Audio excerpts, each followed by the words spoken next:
Hey, once this would be a speed test comparison of sorts between the $50 Amazon Fire 7 right here versus the, well, starts at $1,100 here in the US, Samsung Tab S8 Ultra. So this is of course not a fair comparison by any means. I know that. You do not need to leave me a comment saying that because of course. Uh, this is just to see how much better this is over this for this much more money. For basic tasks, that's all we're gonna be doing. If you want something that can game, this is not it. Look elsewhere. This cannot do any gaming whatsoever. It's not meant for gaming or heavy tasks. It's just meant for basic web browsing, YouTube watching, and e-reading. That's about it.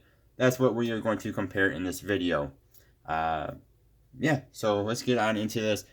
This is 7 inches. This is 14.6. This is massive, and by any means, and this thing is tiny. So let's jump on into this. We're going to use Silk Browser on the Amazon. That's what it comes with. That's what we are going to use. Again, this is not a fair comparison by any means. Here we're going to use Chrome.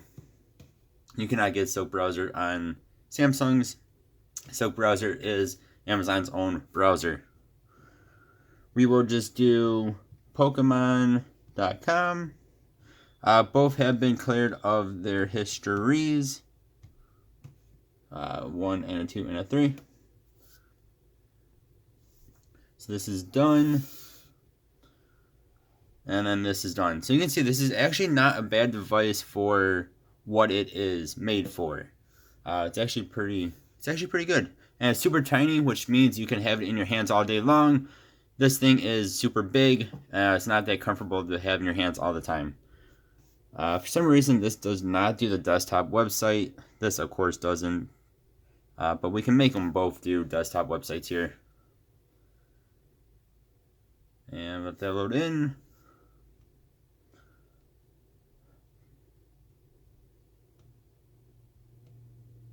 Pokemon Scarlet and Violet. I did not know that was a thing.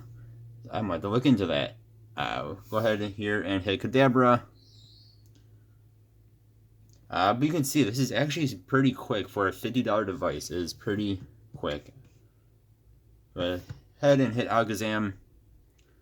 You see you get a little bit of motions here. This one does not give you that motion. Let's go on. We will just do a quick Google search here. And Google.com. Sorry if you can hear my bird screaming. Anytime anyone is near the house, she's like a dog, and just makes her bird noises. Like a dog would bark, she kind of screeches, so to speak. Alright, we're just going to search for Samsung Tab S8 review 1 and a 2 and a 3.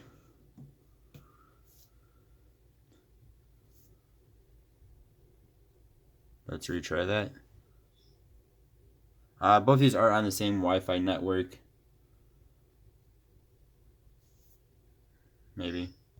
For some reason, all my devices, I think it's because of my Wi-Fi, even on my SM Plus, I have to turn off Wi-Fi and then turn it back on. I don't know why it is. It's something to do with my Wi-Fi. It just like freaks out every device I've ever had. So let's go on here. Alright, we're just going to hit this Tech Radar 1 and a 2 and a 3. You can see how fast this thing actually loads in web pages and stuff. It's actually not that much farther behind this beast. That's because these are easy tasks for pretty much anything to do. Now, these pictures don't take a bit longer to load in and stuff like that. Well, maybe. So, I mean, some things are going to take a bit longer to load in.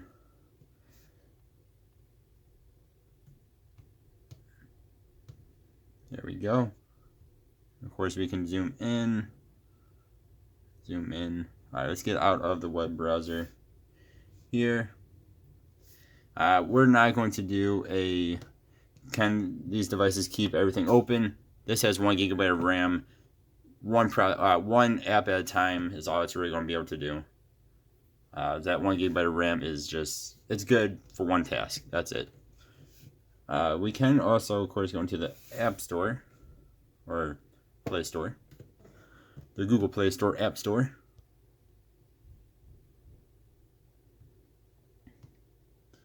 And of course, we can search for something. This also has swipe, but in my experience, the Amazon in general, swiping is just not the best compared to like Samsung. But I mean, you can see though, it's actually pretty quick for basic tasks. So again, when you try to get into like gaming or heavier tasks like that you're going to have some issues. Probably the biggest thing I would recommend this device for is Kindle. So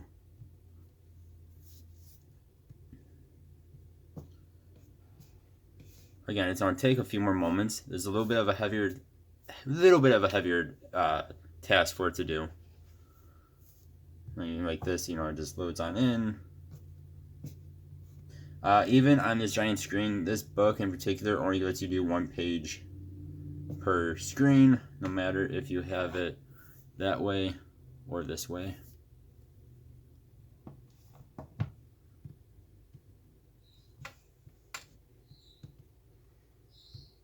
Go ahead and hit the vegan propaganda.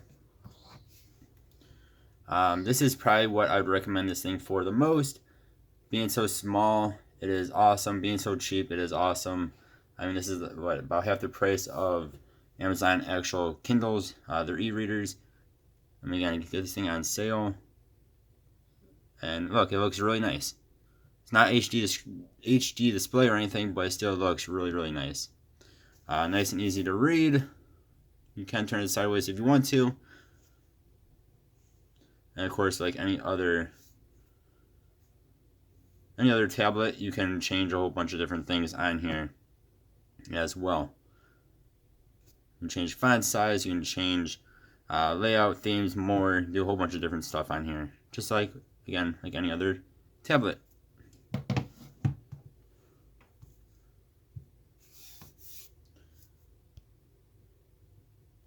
Go through a few more basic things here. So like the clock, which would be like your alarms and stuff. So you go ahead and set that. Just like on here. Of course, you have actual clock, timer, stopwatch, all that good stuff. So that it will do very, very well. You go into your calendar. 1, 2, and 3. And you can see this is actually pretty decent. Both are very good for that. We can use some YouTubes, 1 and 2 and 3. Both will work just fine. Now you might want a bigger display for YouTube. I mean, not bigger than this, but a bigger display than 7-inch for YouTube or video watching. And this is what I was talking about before. My Wi-Fi just likes to poop out on pretty much all my devices. Just for a split moment, it'll just stop. Again, I want to say that is not an issue with this device. My S7 Plus does it. My pretty much every tablet I have does that. It's just the Wi-Fi likes to do it, mess with me. Again, this is a pretty small display. It's only 7 inches for videos, but again, you can hold this thing in your hand all day and not get tired from it. So it works well for that. And it has 1 speaker on it compared to 4 as on the Ultra. It sounds okay. Of course, the Ultra blows it out of the water, but it doesn't actually sound too bad. You can do Duolingo on here. I don't know how long you'll be able to play. I don't know if that's the right word there, but play Duolingo for maybe half hour at a time or so. It works okay for that. Again, it's a bit slow, but it works. But after a while, it will start to lag and get very hot. But again, for what this thing is, for $50, it is not bad. This thing is just a beast overall. This you can do pretty much any game you want in max graphics, maxed out graphics. Have no issues at all. It can do pretty much anything. This is basically a laptop in tablet form. Yeah, I mean, this thing is insanely awesome. You guys let me know your thoughts. Again, I know this is not a fair comparison. It's not meant to be a fair comparison. $50 compared to starting at $1,100, or in this case, $1,200 here in the U.S. Because this is again the middle one. But you guys let me know what your thoughts are. Thank you guys very much for watching. As always, I really do appreciate you. Hope you all have a good one. Goodbye.